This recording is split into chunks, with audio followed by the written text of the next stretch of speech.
hot coals, where you do some things and they work sometimes, other times they don't. And what you're trying to do is create some kind of predictable system to grow faster, have some control over your destiny and growth. And one thing today, one thing that gets in the way, we'll talk about is, in Salesforce we used to call it the fog. And what that means is when there's a lot of clutter in your system, in your pipeline. It's like you don't really, you know sort of where you want to go, but you're stuck. And actually I remember, we call it the fog. And I think the fog is just getting more and more present as people get busier and busier. It seems to be how the world is working. And so today, if you're feeling overwhelmed and anxious, I want to talk about a few topics, especially if you're a sales leader. I'm going to go through, first I'm going to talk about why we should stop blaming salespeople, and talk about something I'm calling pipeline attention deficit disorder, why everyone's lying, and then creating sparkly clean pipelines and how that's related to predictable revenue. But first, this idea to stop blaming salespeople. If I look, there's good salespeople and there's salespeople who just aren't as good. But the default in the sales world is if someone's not making quota, you're fired, or there's a problem with you. And the reality is sometimes that's true, but oftentimes, and I say this is more important if you're seeing sales team churn or attrition of more than 10% a year, or if you're regularly missing sales goals.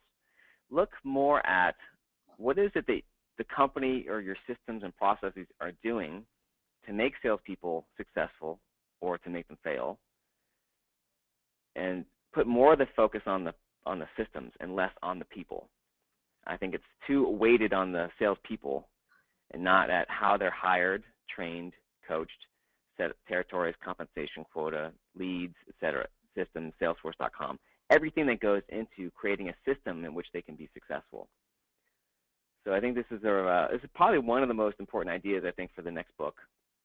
It's really this more of a concept of, as we talk about some tips today, for you with your team, thinking about, hey, how much of it is the people versus the systems they're in. All right, so with that, let's get into something a little more specific. I call it pipeline attention deficit disorder. I don't know, it's just sort of fun to call it that. So for salespeople that have a busy pipeline or lots of things in their pipeline, it's great. There's a lot of good news about that. They feel like they've got a lot of opportunity. They've got momentum, and having a lot of deals may help you beat your goals. Again, whether you may be a VP of sales or a salesperson. But unfortunately, most salespeople have pipelines that look like this. It's a big mess. They're hoarding. They hate to throw things away. They can't stand to let it go because what if I need it someday? And the problem is they get this clutter. It makes it impossible to see through the clutter into what's real. This is where a pipeline, it's not busy in a good way. It's busy in a distracting way. And if you can clear the clutter, it can make it a lot easier to get to where you want to go. Which brings me a bit more to what's wrong with a busy pipeline. The problem with a busy pipeline, lots of stuff in your pipeline, is that it feels productive, right? Even if it isn't. It's also a way to avoid reality. It's like, oh, I've got all this stuff in my. I see this with entrepreneurs too, who have multiple companies. It's like, wow, I've got all these companies. There's really not one of them is taking off, but I got all these companies. So I'm sort of avoiding reality, or I'm afraid to focus. And again, customers, prospects, or current customers get worse service when you have your salespeople are sort of suffering from sales ADD. So it is a problem. So there's really just a couple I think there's three topics we're going to talk about today to help address this. The first is, again, if you've read the book Specialization, this is a big help. Giving salespeople fewer things to do better. Now, this idea can apply to anywhere in your company. You already do it in engineering. You already do it typically in marketing, or most roles. I don't know why we don't do it in sales, but we don't. I think it's becoming more standard. But the idea is you've got prospectors who prospect, closers who close. If you have inbound leads, people responding to them, and different, again, variations of, or multiple different roles who are working with your current customers. Right? And I think, and I don't know about Jim, when you mentioned you've implemented predictable revenue at your prior couple companies, if you meant just the idea of specialization or maybe outbound prospecting, but I've heard from a lot of people who they say, once we did this, it changed our whole company, and we doubled, or it transformed the company. Yeah, the specialization I was just going to mention was definitely how you talk about that. That really helped out all three of our companies. So yeah, that's it's great stuff. Yeah, and usually I think you want to take the idea as focus, and a lot of companies don't necessarily go as far as they should. So one last tip here is that don't be afraid to create even a lot of junior feeder roles, even in sales ops or support operations, anywhere in the company, to help create that farm team system of growing people up through the ranks and then bringing them up into sales at some point. That's just a great way to grow your own. So, all right, that's first step. So salespeople who are more focused in their job role makes it easier to stay on top of their pipeline, whether it's filling it or managing it or closing it. Right? Multitasking doesn't work. So let's talk about then, this is a bit of a new idea I've been developing, but why everyone's lying, or why do you have dishonest pipelines? But it's interesting, if you think about it, how often in sales do you hear a clear no? It happens, but not as often as you think. It's usually they say, well, we're going to do it later, or maybe we're not sure, we're going to think about it. Once in a while there's a yes, hey, it's bye, or hey, can you send me more materials? And a lot of these kinds of answers, they're people who are afraid to say no.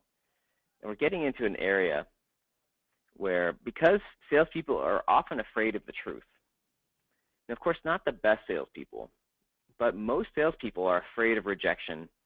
They're afraid of asking hard questions. They're afraid of how they're going to look to the prospect, to their manager. Maybe they're just uncomfortable. There's lots of people in sales, even if, I did a workshop a couple months ago with a $20 billion company, and they wanted to know they were embarrassed often to ask questions around budget, time frame, or decision making, some of them. So it's out there. Right? So these fears often stop salespeople from asking the hard questions they need to get to the truth of, is this real, is it not? But on the flip side, prospects often are scared. Now, it might be unconsciously to tell the truth. In fact, a lot of it is unconscious. Because look, no one likes to be rejected, which means they don't like to reject people. Prospects don't like to say no. Or they might be embarrassed to be unsure or confused. Like they're not sure what they're going to do, or they don't have their plans together, so they don't know. So this is all things that lead to pipeline fuzziness, or really the victim is truth. Now, I'm not saying that prospects always are in a place to know exactly what they want and don't want, but I'm saying that between the sales rep, the prospect, and the sales manager, there are a lot of fears going on, or unconscious pressures that prevent us from just getting to the truth. And the problem is, if we don't have an honest pipeline, it's just a lot of maybe. And maybe means we don't know, or uncertain, and that leads to anxiety, whether it's, again, rep, manager, CEO, anyone. Right? And it means it's not predictable. So my co-author on the next book is a guy named Jason Lemkin, very, I guess at this point, famous, SaaS writer. He says pipelines are for suckers, at least in early stage companies, because they tend to be based on a lot of hope. Like, here's all these companies we're talking to, right? But the reality is, it's not a brutally honest representation of the real opportunity. It's it's more of a something else called hopium. So what do we do about it? Well, one approach, and this is what I'll talk about, and then there'll be a second approach that Jim will sort of complementary approach.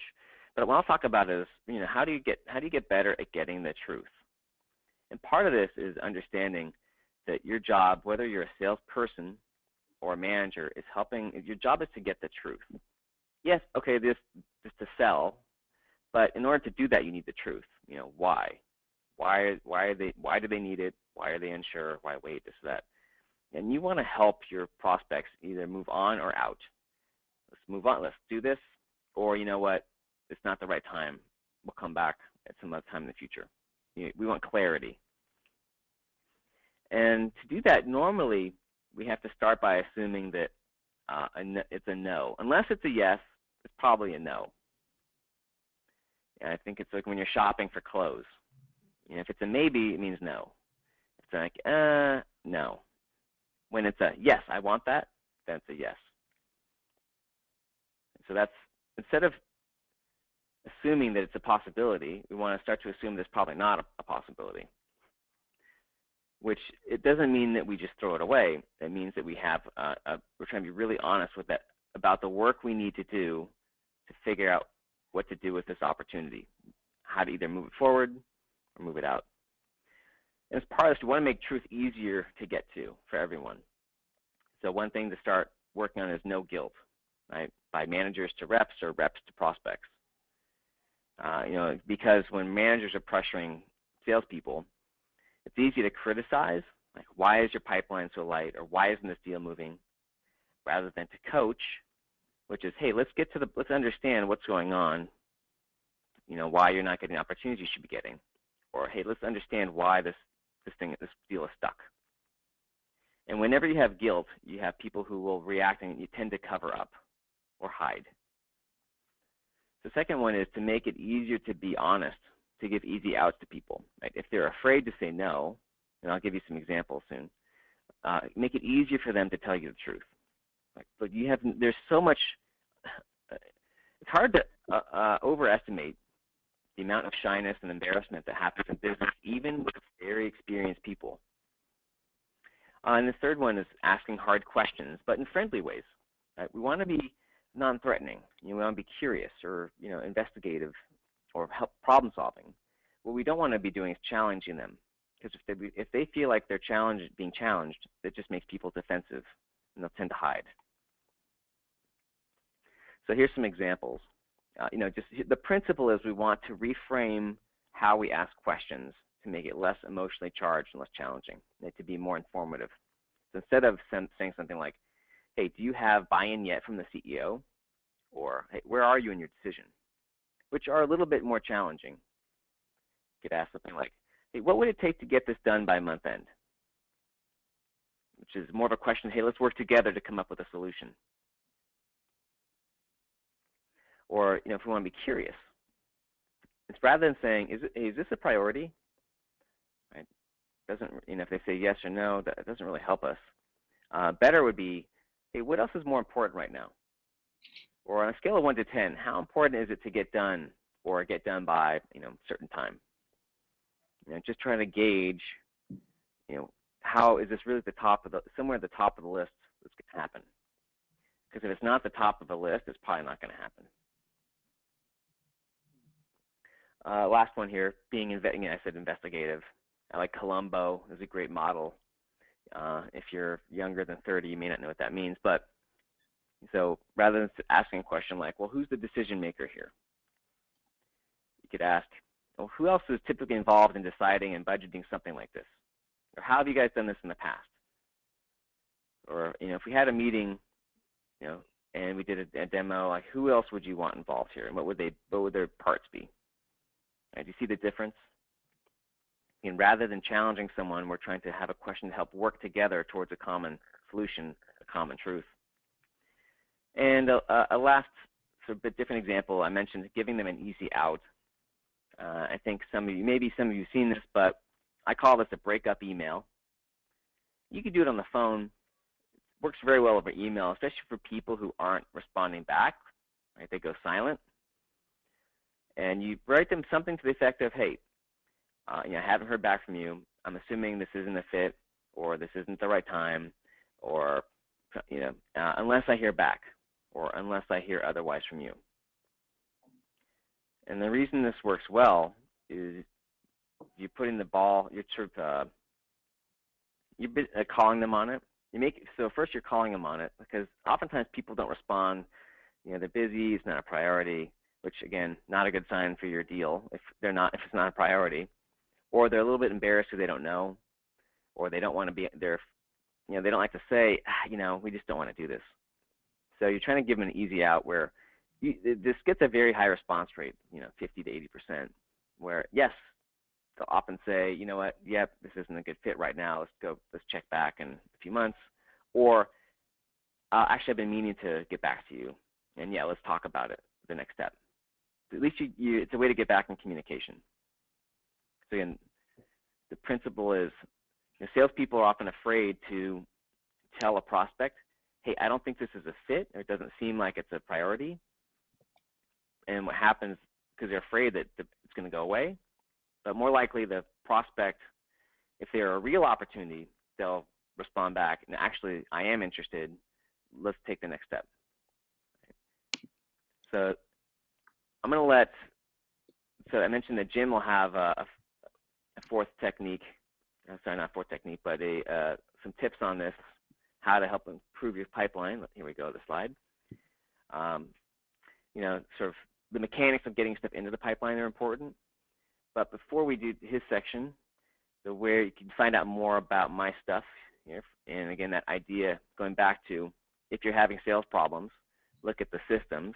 Don't just blame the people, right? Today we're talking about systems and techniques to get cleaner pipelines, regardless of what kind of person you have doing the sale. But to learn about more from me, we've got this free triple ebook, which is like a prelude to the full book coming out early next year.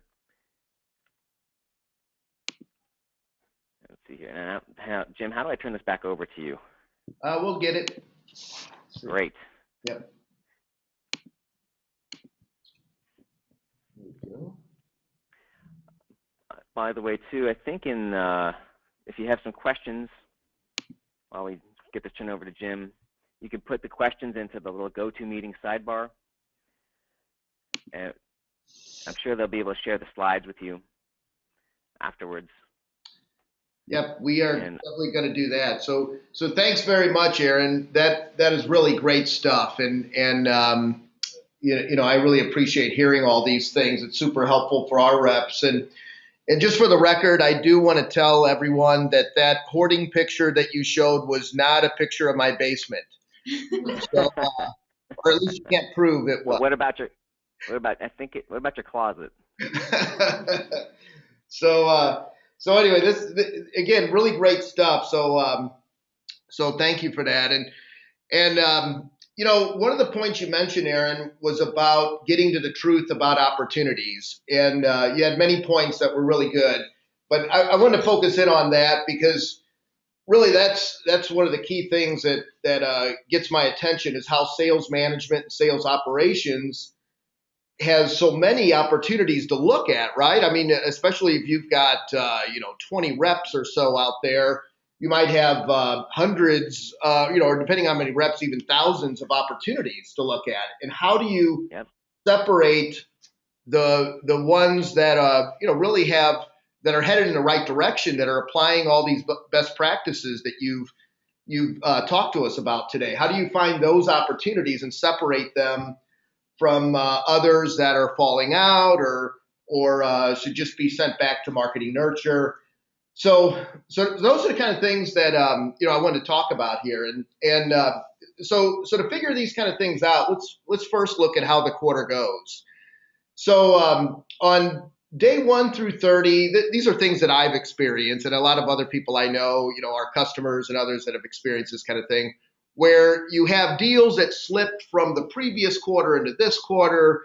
You have, you're at the beginning of the quarter and your reps are really getting ramped up. You feel good about them. So you have this optimism at the beginning of the quarter. You're not sure, but you have this optimism. And so day 1 through 30, you're getting a good handle on some of these kind of things. But as you go into day 30 or day 60, and by the way, I'm talking about the quarter. This could apply to a month or any sales period, but this is the sales period, right? So that I've always lived by, which is by the quarter. And so once we get into day 30 and 60, my as you were mentioning before, my hope is now turning into a bit of an angst. And some, those deals that slipped really, they're slipping again. They're kind of those zombie deals that seem to be out there that I was a sales rep too. So you kind of hold on to these deals because you just have all this hope about them. And then other opportunities you thought were going to be flushed out aren't quite getting there. So we're by day 60, we've got a good handle of things, but now it's getting late in the quarter, so we're doing the scramble. We're now switching to daily one-on-ones with the reps to get a good handle on things, and everything gets hectic, and resulting in a lot of discounts towards the end of the quarter here, so that we can pull some deals through and hopefully meet our number. So, oh, there we go. Yep. There we go. Now, so as we go to look for these, what you had called sparkling clean opportunities, I like how I like that metaphor that you have. So as we're looking for these, what's the blocking and tackling that we have to do to hit our number, find these kind of opportunities? So what we've got to do is we've got to look at first which of our deals do we think are going to be able to close for the quarter, and then we got to look at, okay, what's the quota that we have to meet, and how we going to fill that gap, and then hopefully we're getting ahead of this in time so that we can make an impact. So but again, there's a lot of guesswork that's going on. So to eliminate some of this guesswork, what we want to do is find out which of the deals are the cleanest by looking at the qualitative and the quantitative input. So by qualitative input, I've got some examples here. These are a few things. There's a lot more, but as we get out of meetings with the customer, it is good to know from the sales rep, how'd the demo go?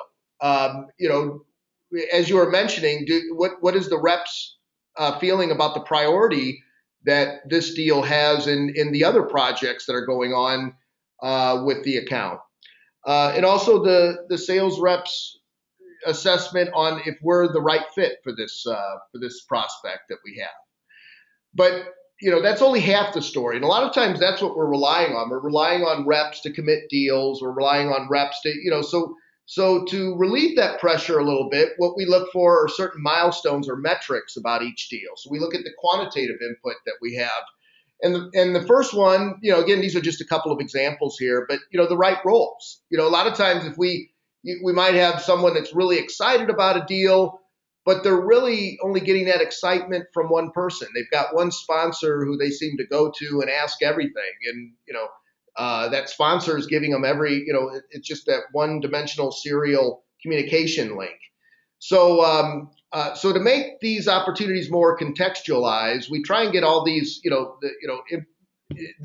these additional quantitative inputs, such as we're talking to the user manager, we're talking to the right people at the C-level, CFO, or the VP that's got the power to make this deal happen. So we want to know that. We want to know that we're actually talking to these people and getting their input on the opportunity.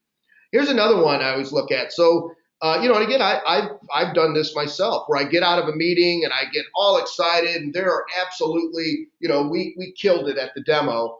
And then, my manager would say, okay, so when's the next meeting? And I'd be like, well, they're going to get back to me. So, that's absolutely how I score down an opportunity where I don't have the next meeting scheduled. So, and then of course the other things we want to look at are, how is the deal going? What's the deal cycle times that we have? Is everything moving on time? Is it getting stuck at some particular milestone? To where it's kind of lingering there too long. So it's good to have that sales process and mark exactly where you are along the way. And of course, there's other good quantitative examples that we could list. So how do we find out this information? As I was mentioning, we need this good qualitative and quantitative input based on the best practices that Aaron was talking about today. So how do we get it today? We get it in our sales meetings. In our sales meetings, especially as we get further along in the quarter, they get a little bit longer. All of us, I remember being part of these meetings where we all have to wait for every rep to talk about every deal that they're going to close for the quarter and which ones they're really focused on this week, and all of the heavy scrutinizing that goes on by the sales manager. So that's that's how a sales manager gets to this kind of information. Also, all the one-on-ones that we have to have. Again, towards the end of the quarter, we're doing a lot more of these one-on-ones. There's a lot more verbal discussions. A lot more discussions about what just happened. Did you do everything you said you're going to do this week? Those kind of things. So now what we're trying to do these are all verbal discussions that go on, and so we try and capture as much of this as we can. So what do we do? I'll just give you examples that, in my companies that I've had, the companies I founded, it's a big, it's Sunday night, everybody's updating the CRM. We send out the email on Friday, get everything updated. We're going to do a forecast on Monday. And of course, we're going to have our sales meeting on Monday morning. So get everything updated so we can get a little bit ahead of the curve. And, that's a several-hour process, actually, to try and figure out everything that happened since the last time and hunt and pack and make sure that we're updating every little thing that we need to on every deal. Is the close date moved? We're trying to collect information about deals so that we know which ones are really in our wheelhouse. Maybe we can do some reporting later on it. So, it's a big process and a lot of data administration that a rep needs to go through. So here's this is what I've always had to work with, right? So I've got a list of all my deals, and especially if I'm at the beginning of the quarter, this is what I'm using to see, okay, which I don't know if anyone in the audience can pick out the deals here that are going to commit, but I mean it's this is what we have to work with. I mean CRMs are great. They're absolutely essential. Salesforce is absolutely an awesome CRM. There's other great CRMs that are out there, and but this is really just a listing of deals. It's not telling me a lot. What I want to see is I would love a system that can tell me right off the bat, wherever I am, which deals are ready to commit, and of the if I've got a $10 million quota this quarter, I feel good about, 5 million. Those are done. Those are in the bag. Those are ready to commit. And then I've got another 5 million here that's suggested.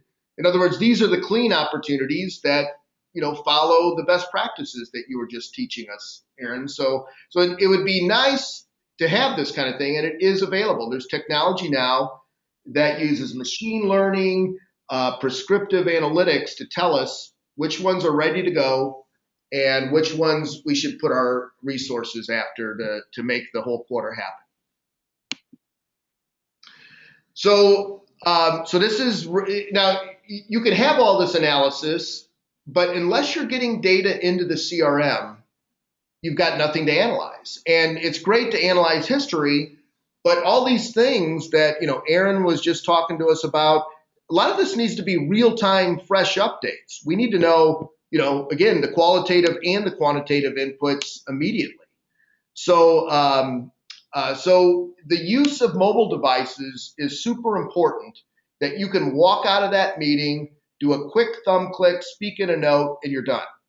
And that goes back to the CRM. That's essential in the expectations that we have nowadays on sales velocity. It's essential to be updating the CRM so we can get ahead of the game. And then again, as I mentioned before, we need the big data analytics to help us understand which of the opportunities are most likely to close, have the highest predictability to close, which ones have the momentum that we should be applying our resources and applying our playbooks to, and then which ones are falling out, so that we can, they say, I actually heard this from a VP of sales at SAP. He always told me, bad news early is not bad news. So if we have time to make an impact on things, to tell other people what's going on, and react to it, we can make things happen. So so that is it. That's what I have here. And by the way, TopOPPS, this is exactly what we do. We have this kind of technology. I'm not going to get into any demo or anything. So please contact us for a demo. And I do believe, Amy, we have something going on where you can have a sales assessment health check free of charge, right? That we'll actually look at those sales processes. Yeah, if you just reach out to us at topapps.com/demo, we will have our guys reach out to you and get that for your organization. I want to open it up right now for any questions you guys have. If you just go ahead and submit them in the questions box in your toolbar, we'd be happy to let Jim and Aaron field your questions. So go ahead and send your questions our way. And a lot of the questions we have so far is, will you get a copy of the presentation? And yes, we will send that over to you. All right, David Bell has a question. What is the ideal subject line for a breakup email, Aaron? Good question. You know what? Maybe I'll have to go back. Let me just pull one up here quickly. So let me just tell you in general, for breakup, for any emails, almost any, when you aren't great friends, it could be a cold email, it could be a, lukewarm. You usually want to keep the subject line short. Short and sweet is better, even 2 or 3 words. So a little bit more on the intriguing side. So in terms of, that's in general. And then for actual templates, so one, like lost in your, or lost in the inbox, could be haven't heard from you, or long time, or it could be, one version I like is, let's say the last time you got a response from them was on October 12th. So you just put that on the subject line, or last Thursday. So people, again, specifics, like intrigue. People answer emails or open them for 3 reasons. It's either personal, like, hey, we went to school together, or it's useful, like learn 5 ways to, write email subject lines, or because they're curious. I'm a fan of, curious. Okay, yeah, awesome. I was going to mention too, we had a sales trainer, this Richard Harris, he's a good guy. He always talks about, like, it's right in line with what you just said about not using weak terms in there, such as like just checking in or something like that. He likes to get right to it, like what you were just saying. All right, we have another question here. How would you modify the process for short sales cycles versus long-term strategic sales that last usually 18 months? Yeah, you want me to do that first, Aaron, or? Yeah. Yeah. So I think the bottom line is that there is first off, there is a process in both scenarios. There is what you have to go through, and by actually just mapping out that whole journey of what you normally have to go through, you work it out. In other words, if you've had a process you've been using, it's easy to work that out and decide, which are the right amount of stages to have, and what are the appropriate milestones. But I think it's just, again, mapping that out, and there is a process for both. By the way, we do have a blog on this particular subject on our website. So whoever, we'll get that person's, we'll send them that. But you can get on our blog, and we have a lot more detail about this. Yeah. And I just add that, obviously if you are at a company where you have some customers with 3-month sales cycles and others with 18 months, like, those are going to be handled by different teams. And the 3-month cycle might have, 4 or 5 steps, right? Qualified, demo, proposal, close, or maybe negotiate, close, something simpler. And if it's really 18 months for those kinds of customers, there might be a couple more steps. So the best way to look at, I find like the best way to look at your sales cycles is to just start with, being smart about what your buyers have gone through. The people who have already bought, what did they go through to buy? And trying to map your cycle to their buying process, or adapt your sales process to their buying process. Yeah, it makes sense. Awesome. We have another question from Ryan Bell. What are some tips to properly incentivize your nets and spears? As CEO, my challenge is finding a way to incentivize my nets and spears to keep them excited about their specialized roles. All right. So Ryan, what I think you're saying is, from your junior salespeople, the ones who are either responding to inbound leads or doing outbound prospecting, how do you keep them excited? And I think in general, by having different roles, inbound qualification, prospecting, closing, and different, then they have a career path. That's long-term something they can look forward to. I think it's up to them too to always be figuring out how to learn every day or learn every week. And it's a shared responsibility with you, the company, and with them. You can't make people happy. It's not your job to keep them excited. It's your job to try to create the conditions for them to do their best and to keep themselves excited. So I think another thing is, people leave managers, not companies. Whoever they work for, just make sure you have a good manager that if you need to work with them to develop who they are as a manager, so that your salespeople are feeling appreciated, that they have the tools they need to succeed. And the last one is that they're succeeding. It's exciting to succeed, right? It sucks to fail. It happens, but the more you can help them actually succeed, the better. Okay, we have one more question from Tim Parker. He says, is TopOPPS designed for managers only? Jim, you want to take this? Oh yeah, so that's today I talked about a management's view, like sales operations management or sales management.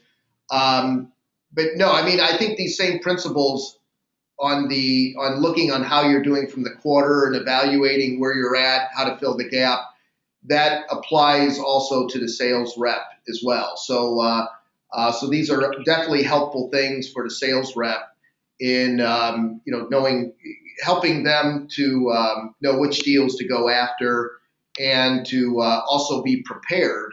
That was a big thing. I mean, I had to always make sure in my meetings that I attended as a sales rep that I was prepared. I had a few mean managers. Yeah. So I think it's certainly it's super helpful to get a good understanding of where you're at, and also to be realistic. Because I know, Aaron, you've always professed about having this culture of awareness and being realistic, and not just because otherwise you come to your manager and you just tell them what they want to hear, right? And but have a culture where everybody's in it to just keep the sales engine going or get it kick started, versus just like you said, just blaming the rep or blaming somebody for the problems. Jim, what specific functions does TopOPPS offer though for the rep? Oh, well, there's a lot of things there. Obviously, like we just said about having an overall view of showing, which one are your cleanest opportunities, your best opportunities to make it in for your quota. But probably the most essential thing is that ability to get data into the CRM. And because that, I mentioned earlier about the Sunday night, several hours of updating, the CRM. If you can just, right as you're walking out of a meeting, if you can do a thumb click, and by the way, the mobile device has to have intelligence. It just can't be some display of reports or a graphs or so, or what's even worse is having to navigate the normal screens in your CRM in your mobile device. That's like worse than logging in later.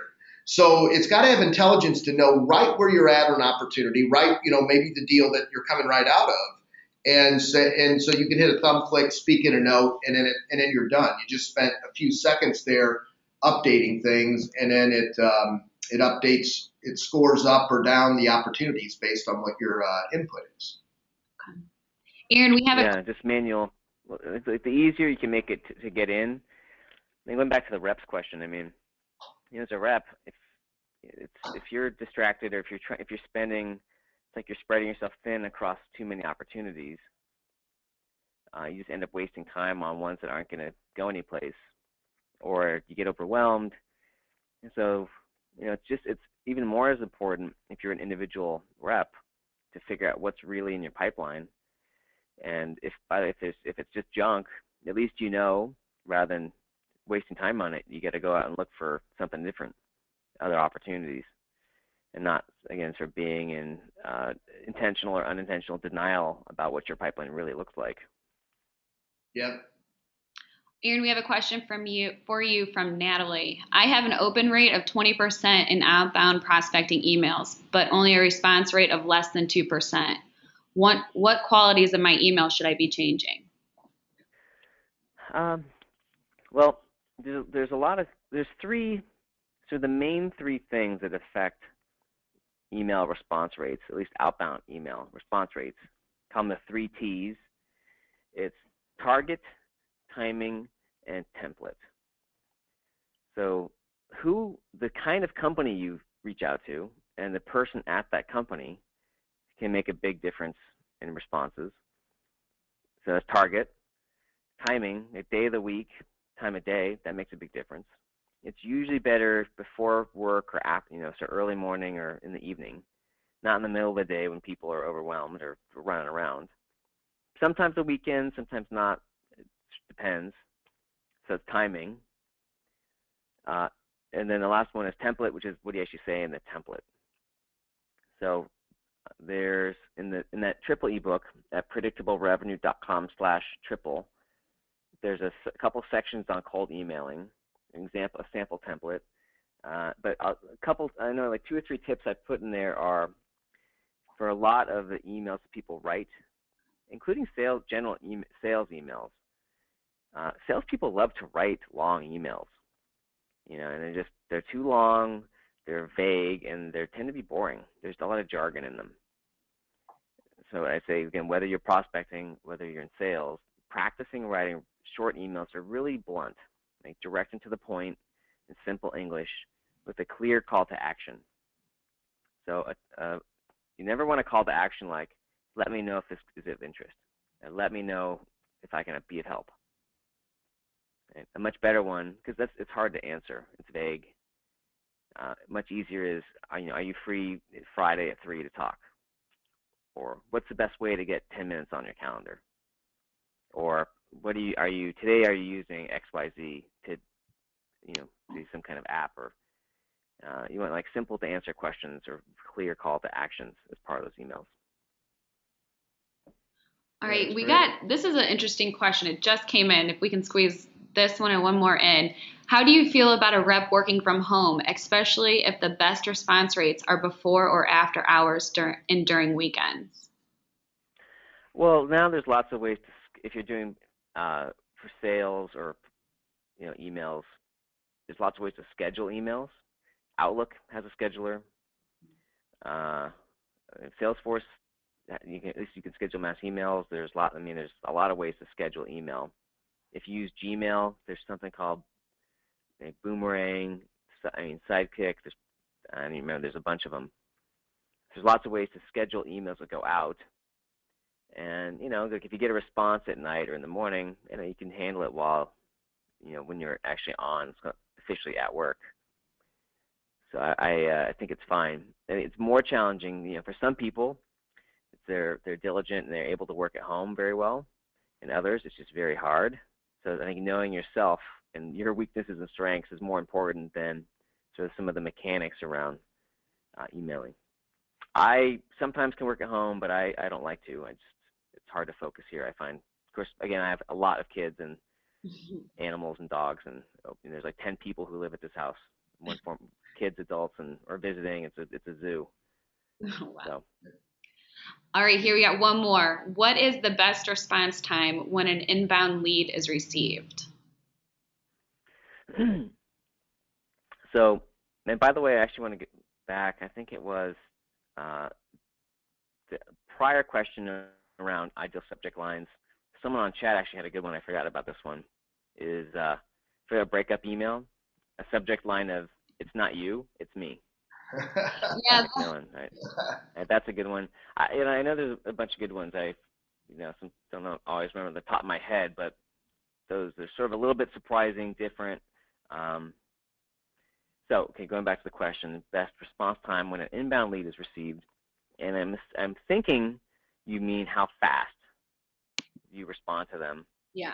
Yeah. If that's not the case, let me know. But look, there's a bunch of studies out there who say if you respond within 5 minutes to an inbound lead, you have 1,000 times more likelihood to convert them to a deal or an opportunity or something.